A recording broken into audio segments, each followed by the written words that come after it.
Prezados irmãos, nós vamos falar um pouco hoje sobre um tema palpitante, que é o fim dos tempos, aquilo que a Bíblia nos ensina. Evidentemente que nós respeitamos todas as visões que tem nesse aspecto, mas eu quero comentar dentro de uma visão que eu entendo ser a mais aceitável dentro do campo não só da questão teológica, mas também escatológica. E por isso que eu quero convidar todos os nossos queridos irmãos para lermos um texto da Palavra de Deus no Evangelho de Cristo, conforme o Evangelho de Marcos, capítulo 13. Marcos, capítulo 13. Abram suas Bíblias para conferir, quem a tiver. Nós vamos ler todo este capítulo do Evangelho segundo Marcos.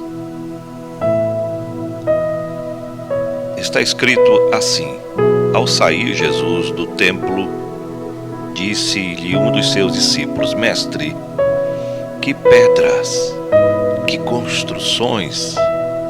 Mas Jesus lhes disse: Vejam estas grandes construções, não ficará pedra sobre pedra que não seja derrubada.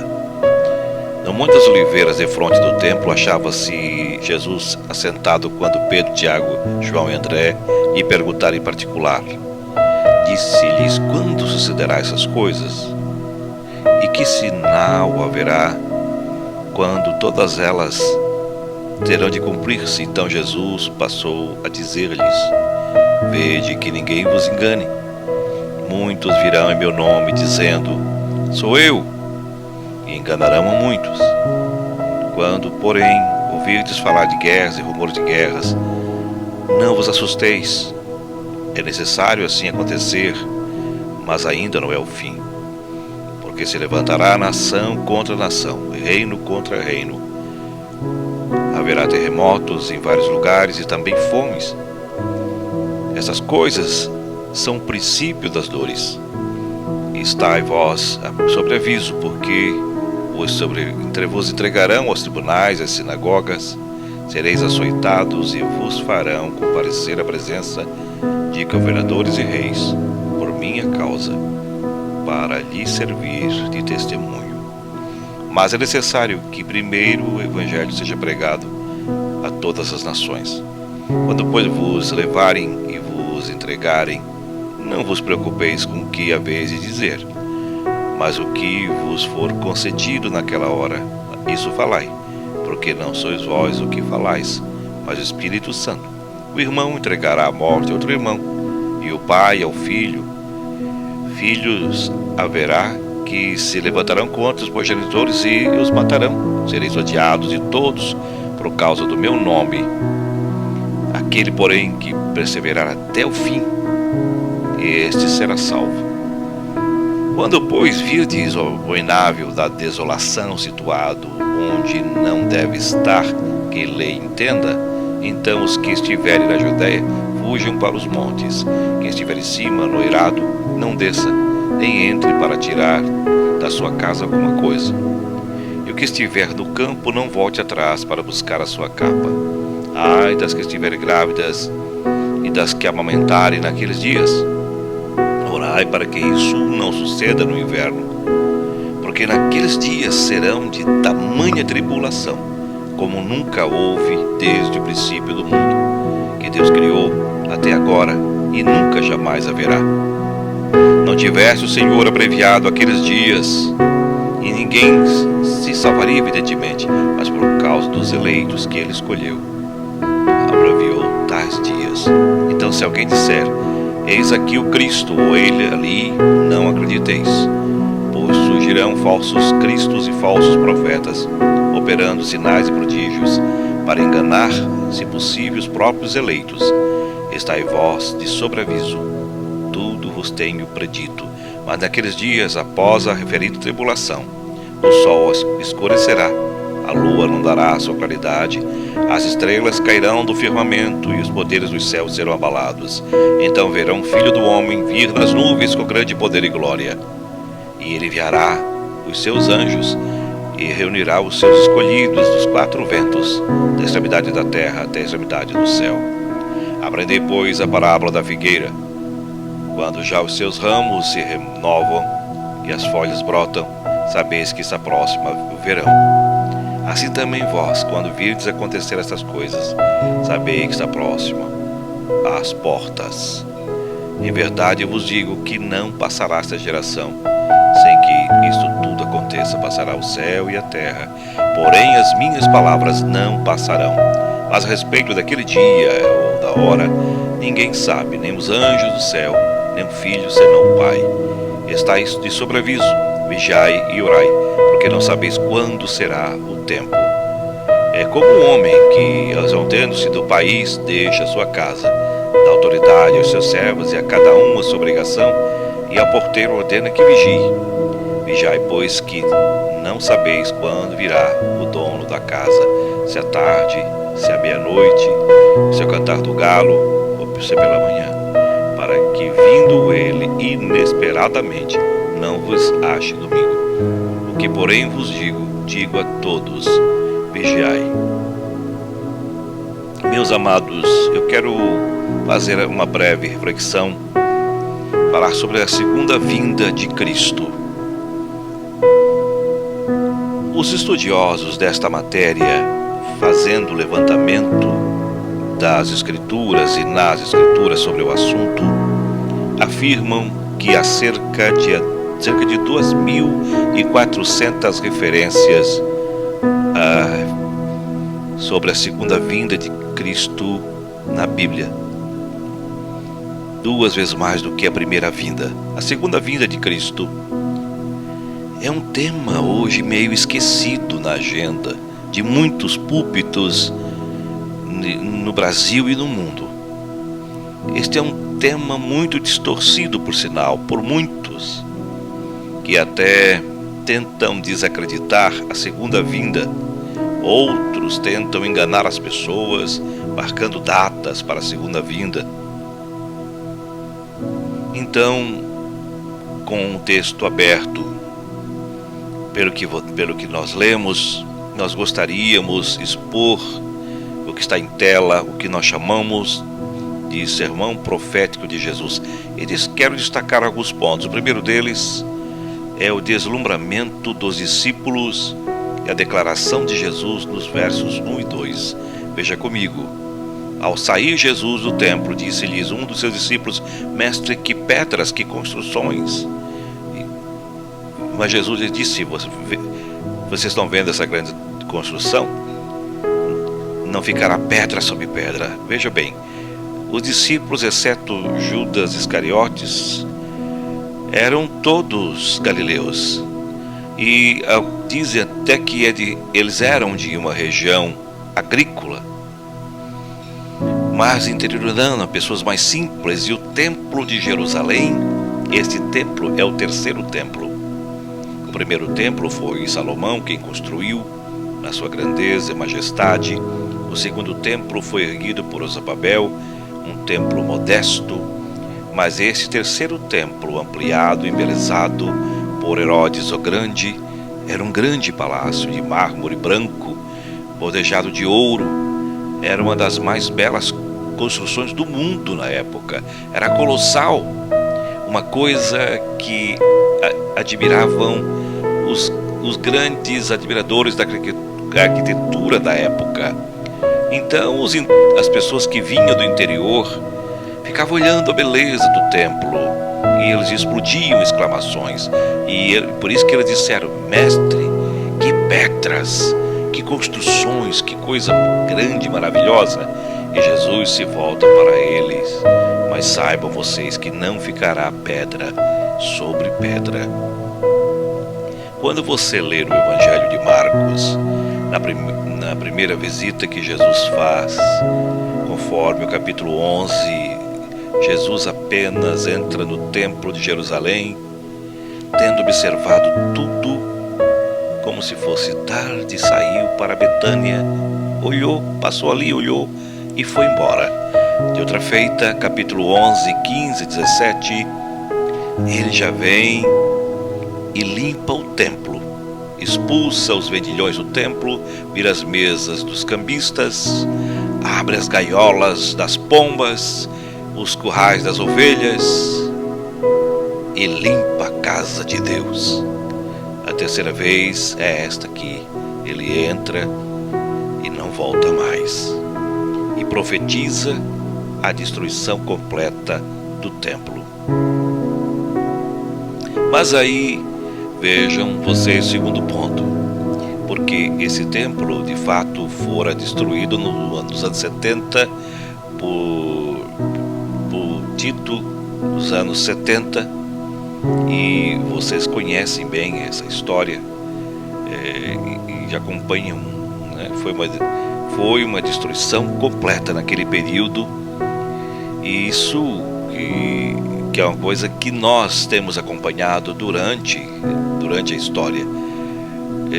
O Tito Flávio, filho de Vespasiano, 40 anos depois desta profecia que Jesus fez, a profecia acerca da destruição de Jerusalém e a profecia da segunda vinda, confira comigo o que diz a palavra de Deus, capítulo 13, versos 3 e 4, no Monte das Oliveiras, de frente ao templo.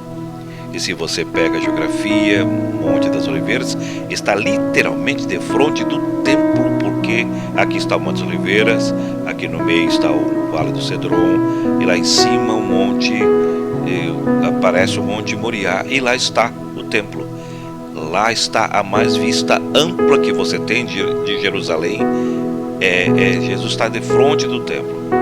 Quando os discípulos Pedro, Tiago e João André perguntavam em particular para ele: quando acontecerão estas coisas e que sinais haverão, e quando todas elas estarão prontas para se cumprir? E você irá descobrir que Jesus vai fazer uma conexão entre a destruição de Jerusalém, do templo, e a segunda vinda. Ou seja, a destruição do templo e a destruição de Jerusalém irão ser um tipo, uma sombra do que será a segunda vinda de Cristo. Bom, vocês sabem que no ano 66, a era cristã, começa a guerra judaica. Explode em Cesareia Marítima, por então a sinagoga fora profanada. Os zelotes, que não eram favoráveis ao governo de Roma e Israel, rebelam-se contra Roma. Roma manda para lá o general Tito, que era filho do imperador Vespasiano, que governou de 69 a 79, envia Tito Fávulo para Israel para controlar o botim em 66, 4 anos depois. A situação era incontornável e Tito Flávio arrasa Jerusalém, destrói Jerusalém. Enquanto o tempo ardia em chamas nas ruas, crianças, homens, mulheres e velhos eram pisados, passados a fio da espada e completamente massacrados, promovendo então o que nós chamamos a maior diáspora dos judeus de todos os tempos, dos anos 70 até 14 de maio de 1948. O terceiro ponto deste ponto são os sinais da segunda vinda que Jesus menciona dos versos 5 até o verso 13.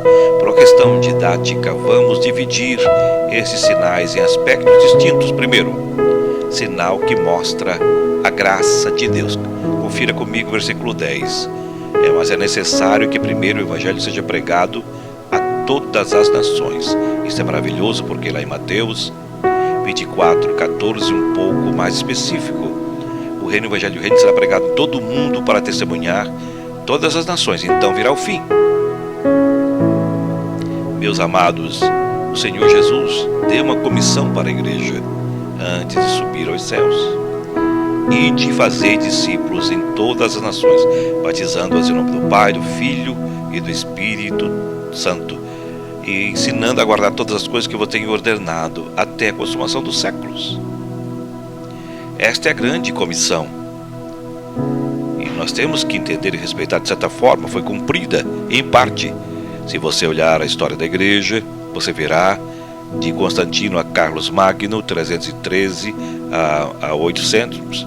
Depois, segunda fase de Carlos Magno, de 800 a 1517. Depois você vai ver as fases missionárias, 1517 a 1792.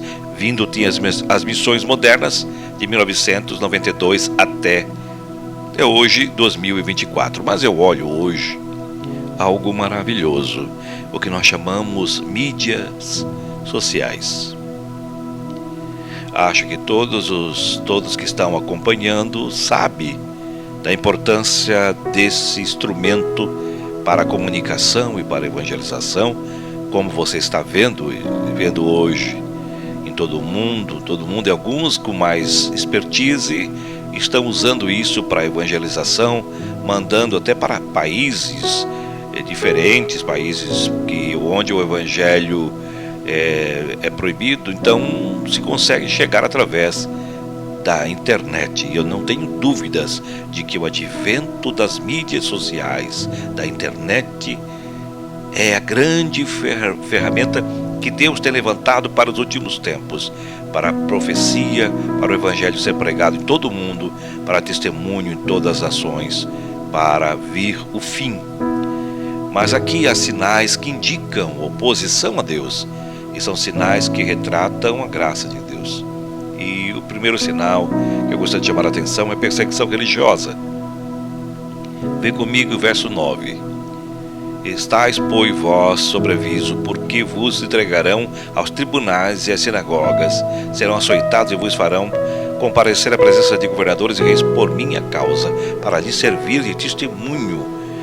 E no versículo 12, um irmão entregará à morte outro irmão, e pai ao filho, filhos se levantarão contra os progenitores e os matarão. Versículo 13, sereis odiados de todos por causa do meu nome. Aquele que, porém, que perseverar até o fim será salvo. Você vai encontrar no versículo 19 assim: porque aqueles dias serão de tamanha tribulação, como nunca houve desde a fundação do mundo. Desde a fundação do mundo não houve, nunca haverá jamais igual. Se não tivesse o Senhor abreviado aqueles dias, nenhuma alma se salvaria, mas por causa dos escolhidos, esses dias serão abreviados. Como é que você encara a perseguição religiosa? Nós podíamos citar aqui no período judaizante, quando a igreja era perseguida por eles. Com este olhar, poderemos olhar o braço do sinédrio, que perseguia os cristãos. Os Césares do Roma, que queimavam os crentes, crucificaram, jogaram os nossos irmãos nas feras, as feras. A intolerância romana ao longo dos séculos, a chamada Santa Inquisição, tantos crentes mortos, queimados vivos. Nós poderíamos pensar nos regimes totalitários como o nazismo, o comunismo e outros, nas religiões extremistas que colocam os crentes presos, torturados em tantos lugares do mundo. A perseguição religiosa é uma pauta presente hoje na nossa sociedade. É um sinal eloquentíssimo que mostra o sinal da vinda de Jesus. Mas, em segundo lugar, a cristofobia. Versículo 13, vamos olhar o que diz o texto, 13. Sereis odiados de todos por causa do meu nome. Do meu nome. O problema aqui não é que o cristão possa transgredir leis ou insurgir contra a lei, ou que ele transtorna a sociedade, ou ele é um mau cidadão perverso, ou ele não respeita a lei, ele rouba ou mata, ele traz transtorno para a sociedade, ele ameaça. Não, ele é odiado por uma razão, por causa do nome de Cristo. Leia a sua Bíblia e você verá. E o mundo que nós falamos é um mundo sistêmico. Nunca nunca foi favorável a Cristo, sempre odiou a Cristo. E Jesus disse: se o mundo me odeia, e eu sou o Senhor e vocês são meus servos, o servo não é maior do que o Senhor. Se perseguiram a mim, perseguirão a vós também. E Paulo chega a dizer que todo aquele que quiser viver piamente em Cristo será perseguido. Você tem uma dúvida de que o mundo vive hoje um momento de cristofobia? Você percebe hoje? As pessoas estão intolerantes com relação a isso. Isto é uma prova de que Jesus está às portas. Terceiro sinal que Jesus aponta é o engano religioso. Aliás, o primeiro sinal que Jesus aponta, como vê no versículos 5 e 6, e diz assim: então Jesus passou a dizer-lhes: vede que ninguém vos engane, muitos verão meu nome, sou eu, enganarão a muitos.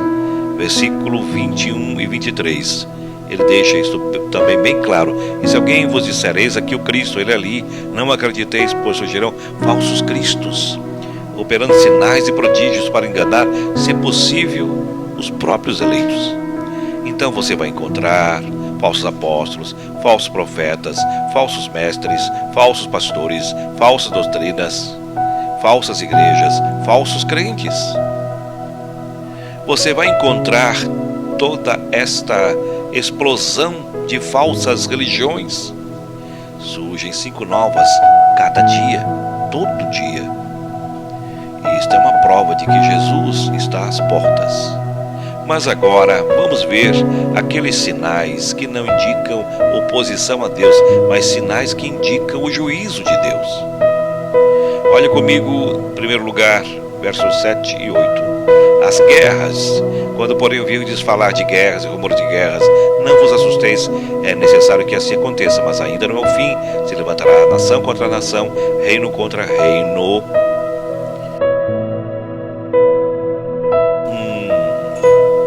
Um egrégio historiador disse que a história da humanidade é a história das guerras.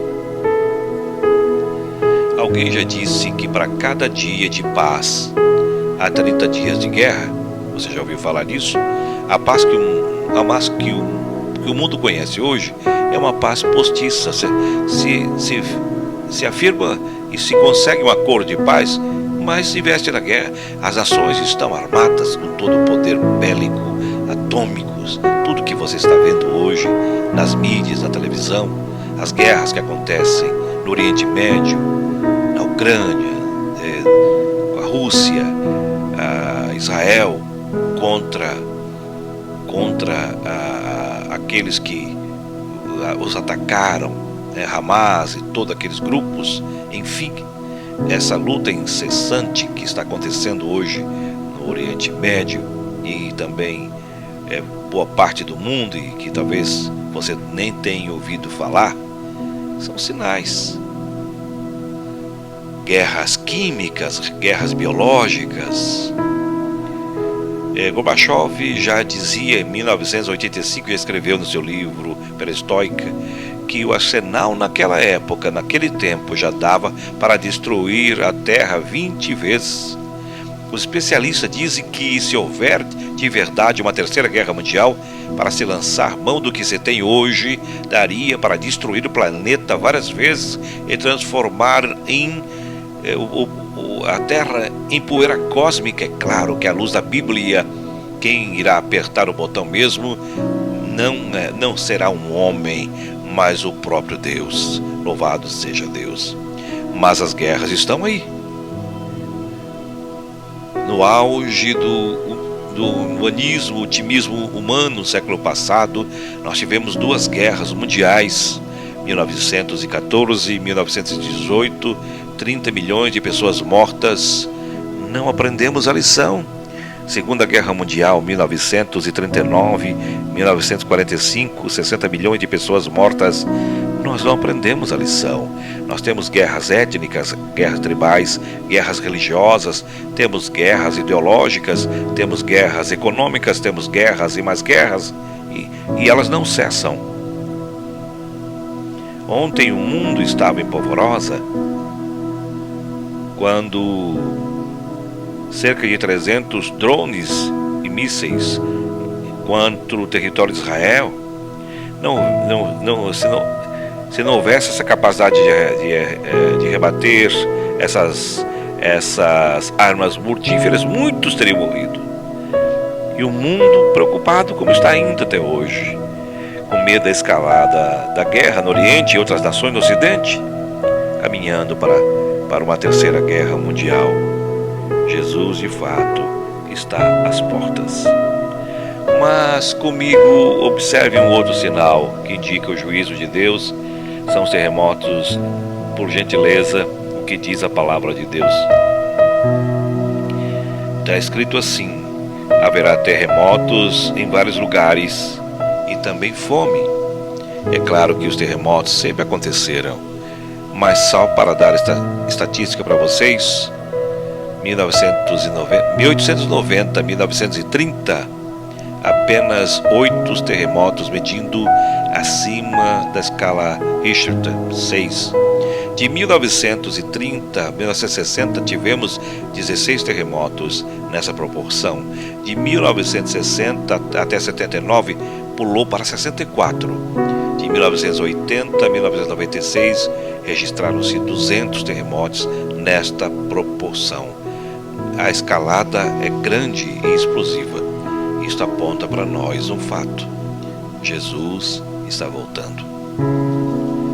A Bíblia fala de fome, fala de que é o subproduto da guerra, e nós precisamos entender isso.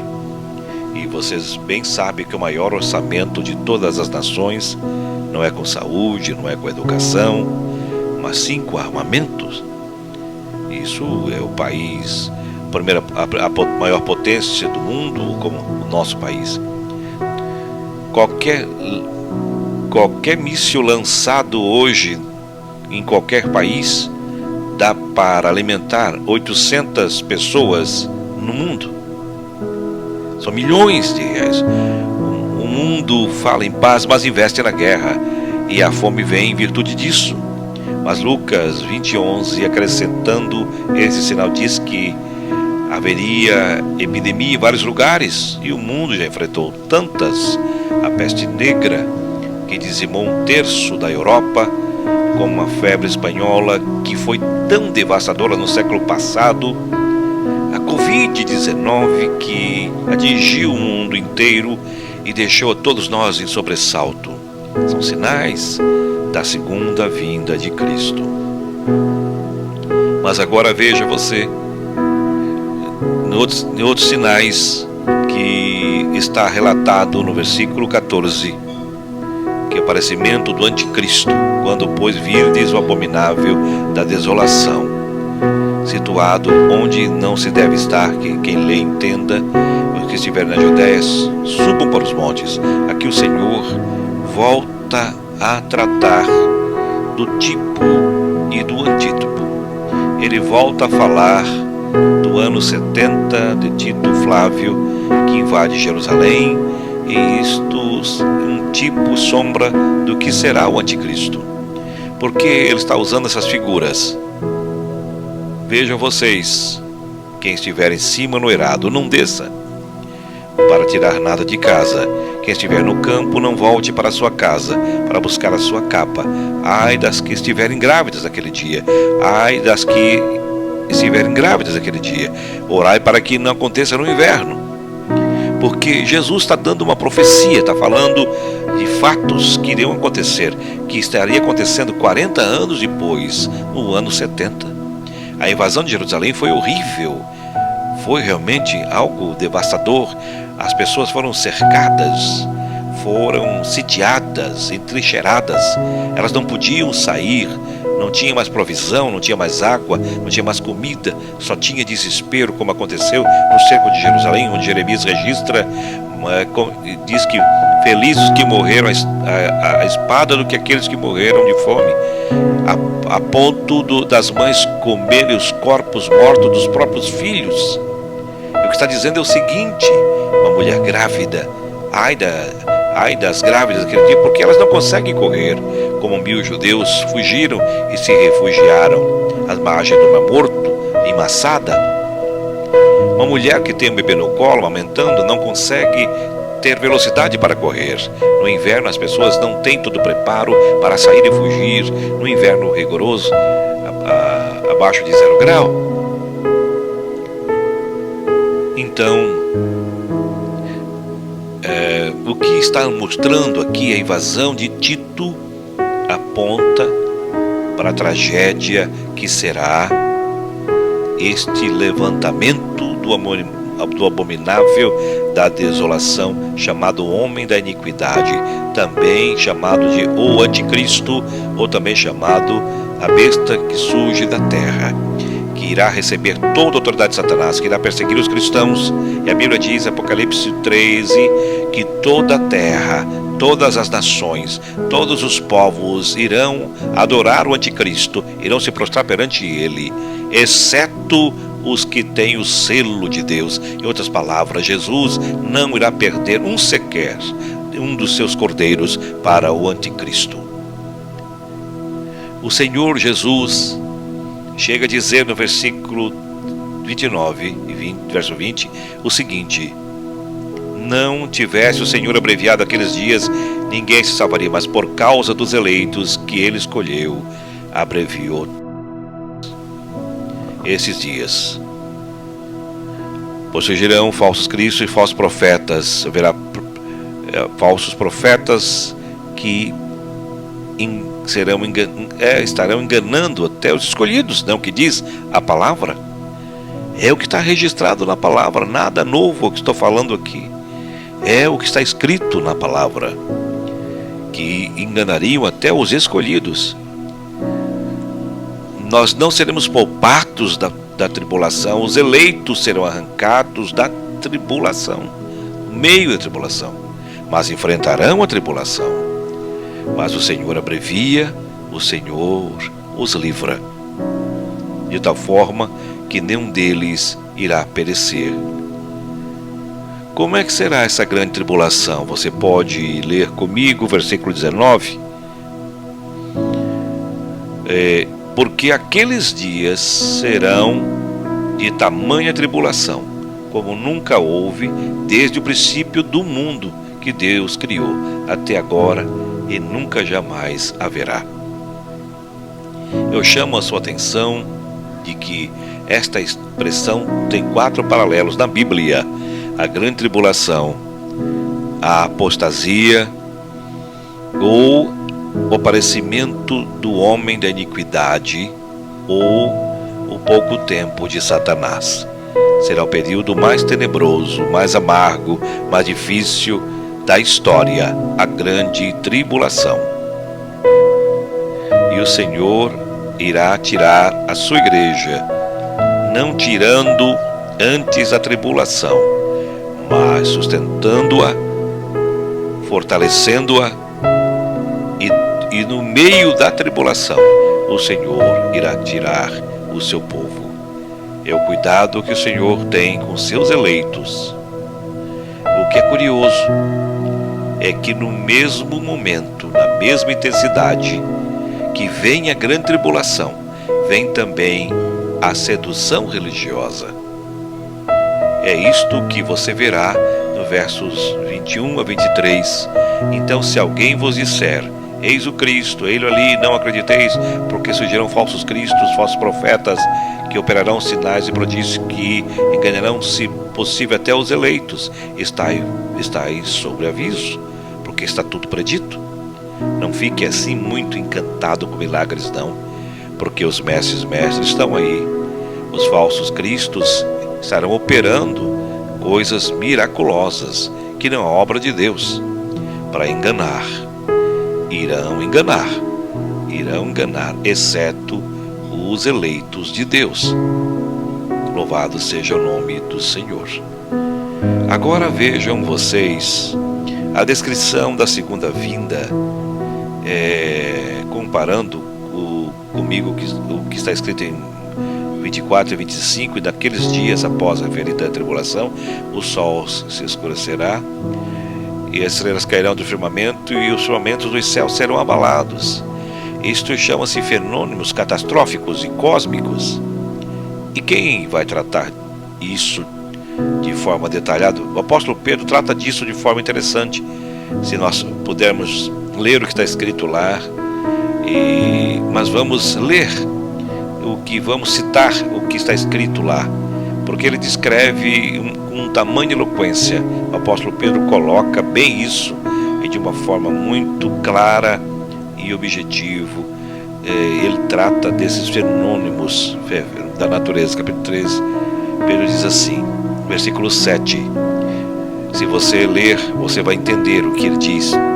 3:7, Pedro diz assim: ora, os céus que agora existem e a terra, pela mesma palavra, têm sido entesourados para fogo, estando reservados para o dia do juízo, entre o estrão dos homens ímpios. Versículo 10 diz: virá, entretanto, como ladrão, o dia do Senhor, no qual os céus passarão com um estrepitoso estrondo, os elementos se desfarão abrasados, também a terra e as obras que nela existem serão apagados, serão destruídos, esperando e apressando a vinda de Deus, por causa do qual os céus incendiados serão desfeitos e os elementos abrasados se derreterão. É uma cena interessante, dramática, pavorosa, química, de bomba química, ou bomba nuclear, ou algo parecido.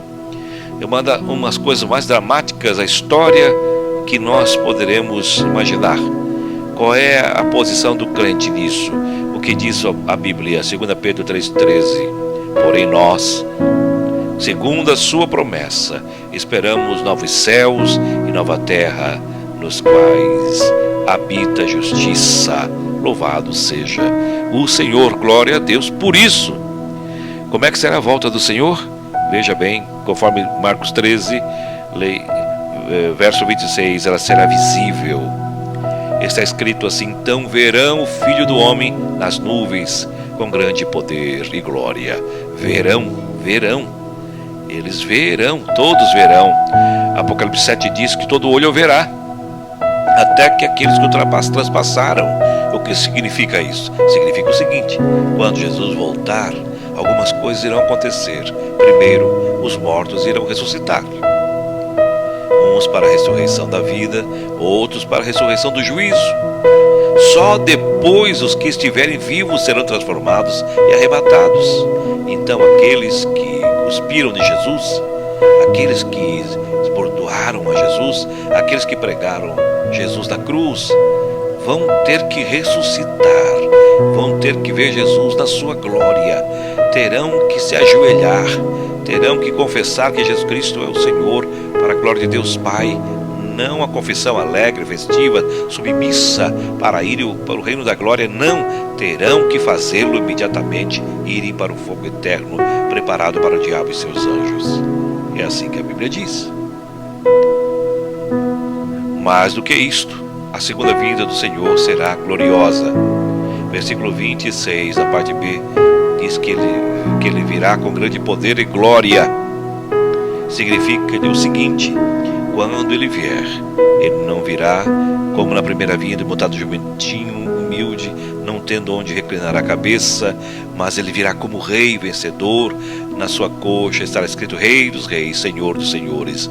E ele virá, Coríntios 15:25, colocará seus inimigos debaixo de seus pés, e colocará no lago de fogo o anticristo, o falso profeta, o diabo, a morte e todos aqueles cujos nomes não estão escritos no livro da vida. E ele terá triunfado completamente, finalmente irá entregar o reino para o Pai, e ele reinará para a sua igreja para sempre e sempre. E louvado seja o Senhor, e assim será a vinda do Senhor. Mas eu quero chamar a necessidade de todos nós, chamar a atenção, para que pensemos um pouquinho. A vinda do Senhor será precedido por avisos claros, conforme Jesus conta uma parábola de um homem que vai para um outro país e deixa seus funcionários da sua casa encarregados de cuidar da casa, e o Senhor então vai mostrar para nós na sua palavra, conforme diz de 33 a 34, começando um pouquinho antes, tem uma outra ilustração daqui, fala também da figueira, e ele diz, para comparar na sua parábola, quando os ramos se renovam, quando as figueiras começam a renascer, é um fenômeno natural. Lá em Israel, quem já foi lá sabe disso, as figueiras são comuns lá.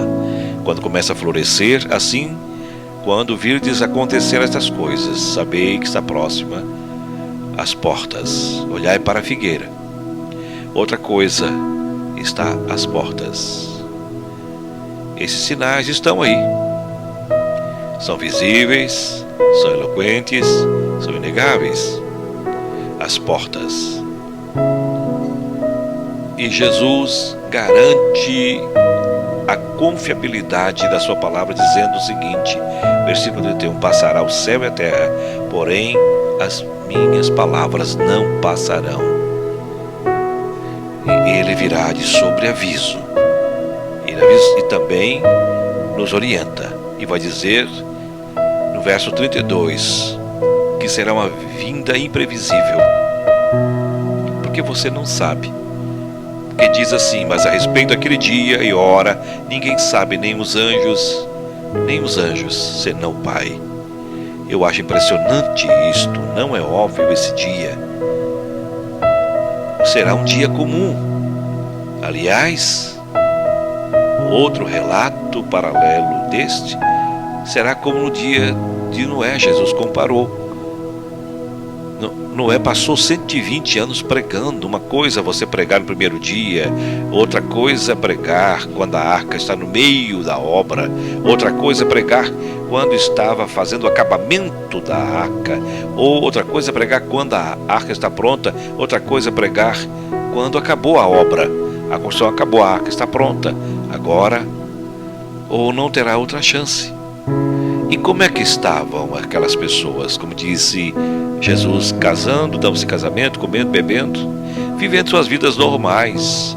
Que pecado é nisso? Comer, beber, comprar, vender, casar e dar-se em casamento. É nossa vida, é o dia a dia. Qual é o problema?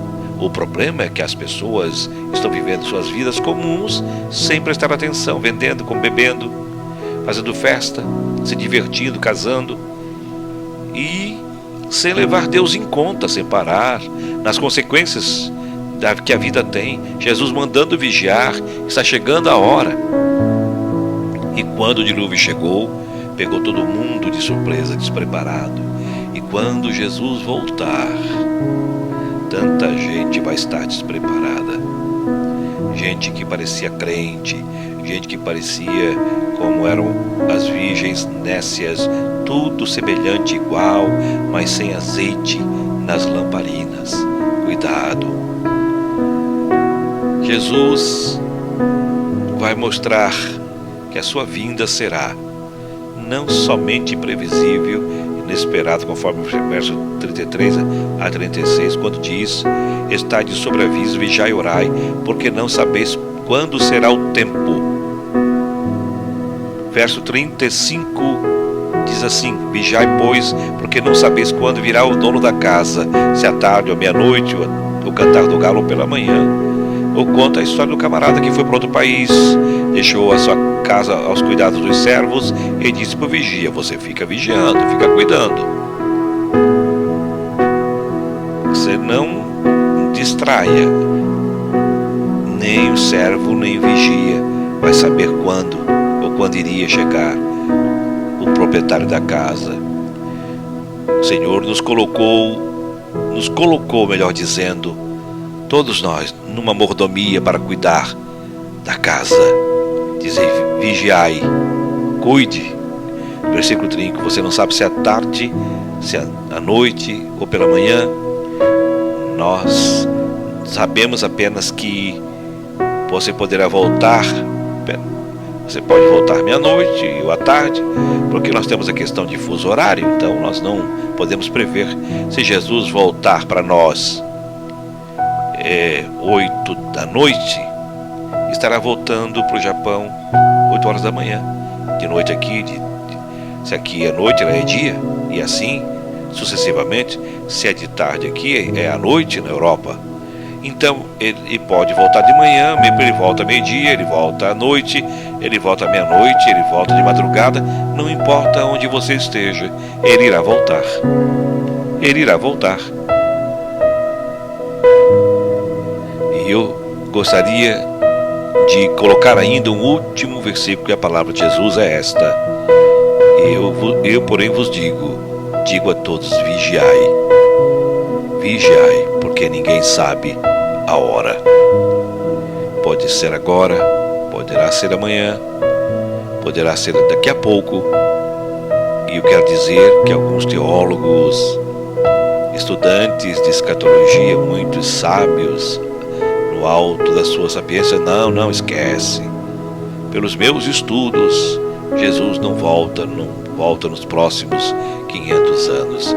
O apóstolo Paulo, que era um teólogo de primeira categoria, ele aguardava de Jesus para os seus dias. E diz isto lá, Tessalonicenses: depois nós, os vivos, os que ficarmos, eu espero. Ele estava convicto na concepção dele, ele vai esperar. Ele estaria esperando, saiba você. Se você aguarda a volta de Jesus para os seus dias, fique firme. Quando perguntarem para Wesley o que gostaria de fazer quando Jesus voltar, ele disse: eu gostaria de fazer o que eu estou fazendo todos os dias, porque todos os dias eu estou esperando Jesus voltar. Nós não somos filhos das trevas, nós somos filhos da luz, e os filhos da luz estão nas pontas dos pés dizendo: Maranata, ora vem Senhor Jesus. E eu diria ainda, e tenho dito e tenho reiterado isto nas minhas mensagens, e dito até para aqueles que estudam a escatologia, que eu tenho muito mais preocupação de pregar a volta de Jesus na nossa morte, quando nós estamos aqui, de uma hora para outra, nós poderemos estar com o Senhor. Se Jesus não veio até então, para aquelas pessoas que morreram, mas eles já foram ao encontro do Senhor. Então, a vinda do Senhor acontece todos os dias. Cada irmão que morre, cada um que parte, ele já está destinado à eternidade. Então, por isso Jesus disse: ninguém sabe o dia e nem a hora. Estais vigilantes, atentos. Então, porque não sabemos daqui a um segundo, daqui a um minuto, como será a nossa vida, se nós teremos vida. Muitos dos nossos amigos, muitos dos nossos irmãos já partiram com o Senhor. E eles então já presenciaram, de certa forma, eles já presenciaram no futuro, de forma virtual, né? Eles já estão preparados, se preparando, de certa forma, porque ali aguardam no túmulo o momento do arrebatamento da igreja, o momento em que eles serão levantados da sepultura para o grande momento. Então, não sabeis o dia nem a hora. Poderá ser agora, poderá ser daqui a um minuto, daqui a alguns segundos até, e só o Senhor sabe. Por isso, a Bíblia nos orienta e nos adverte: estejais atentos e apercebidos, para que não sejais pegos de surpresa. Porque aqueles que apenas trabalham na hipótese da vinda de Jesus, apenas nessas questões que falamos anteriormente, muitos colocam e dão ele por si mesmo algum tipo de prazo, achando que com isso ganham tempo para continuar aproveitando um pouco mais a vida aqui. Mas não dá para fazer isso não, porque nós não sabemos o dia nem a hora que quando iremos morrer, quando iremos partir daqui.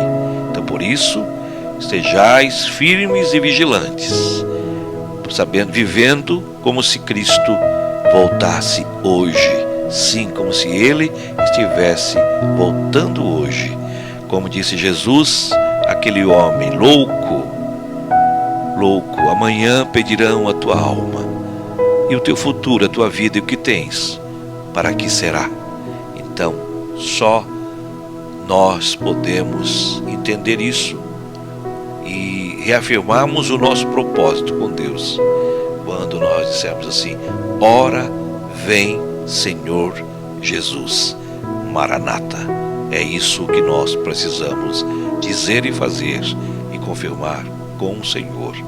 Ora vem, Senhor Jesus. Deus abençoe a sua vida e que você esteja preparado para a vinda do Senhor, para estarmos para sempre com Ele. Deus abençoe a sua vida.